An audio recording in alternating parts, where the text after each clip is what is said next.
Hello everyone, it's me Neha and welcome back to my new video. So in today's video, we'll cover the most asked question, which is कि what is the training fee of cabin crew in Indigo Airlines. सबसे पहले मैं बता दूं कि जो training fees है वो इंक्रीज हो चुकी है. मतलब पहले वो 50,000 थी, अब वो 75,000 हो चुकी है.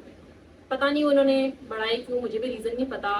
मे बी महंगाई हो या फिर और कुछ.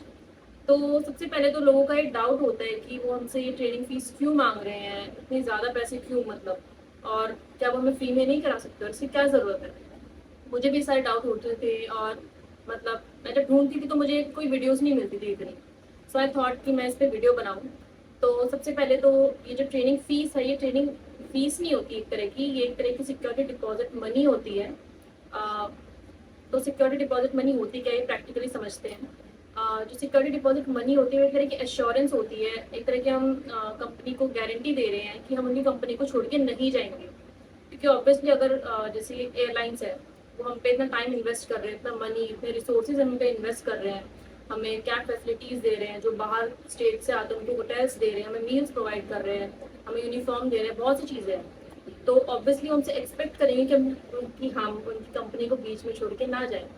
तो इसीलिए हम उनको एक तरह की ये मनी प्रोवाइड करते हैं, पैसे देते हैं कि हम उनकी कंपनी को छोड़ के ना जाएं.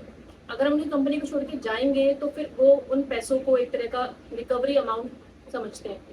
तो इट इज़ द रीज़न कि हम उनको सिक्योरिटी डिपॉजिट मनी प्रोवाइड करते हैं. तो मतलब कई लोगों को अभी भी डर होता है ये सुन के कि मतलब कि हमसे क्यों ले रहे हैं इतने पैसे, कहीं स्कैम तो नहीं है. तो फर्स्ट ऑफ ऑल कि कोई स्कैम नहीं है, क्योंकि ऑब्वियसली मतलब अगर आपको किसी का कॉल आता है, वो आपको बोल रहे हैं कि हम आप सिलेक्शन करा देंगे बिना इंटरव्यू दिए, बस आपको हमें 2-2.5 लाख देने हैं, तो ऑब्वियसली वो एक स्कैम होगा. बट इसमें आप इंटरव्यू देने जा रहे हो, सामने आप देख रहे हो पूरी बिल्डिंग, पूरी एयरलाइंस है, और इतने सारे जो भी प्रोसेस हुआ, आपको मेल्स रिसीव हो रहे हैं, आप जा रहे हो कंपनी में, तो ऑब्वियसली कोई स्कैम नहीं है, ये एक पार्ट है सिलेक्शन का. तो मतलब ऐसा कुछ नहीं है कि आपको पैसे वापस नहीं मिलेंगे, ऑब्वियसली आपको मिलेंगे. अगर आप कुछ पीरियड तक कंपनी में हो, एयरलाइंस में हो, तो आपको वापस देंगे पैसे. तो ऐसा नहीं है कि आपके पैसे जा रहे हैं, नहीं, वो आपको इतना कुछ प्रोवाइड भी कर रहे हैं, तो इसी वजह से वो हमसे वो पैसे ले भी रहे हैं.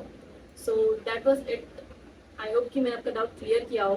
और अगर आपको कोई भी डाउट हो इस टॉपिक से related, so you can ask me in the comment, I will definitely reply. So that was it for the video. I'll meet you in the next one. तब तक के लिए बाय बाय.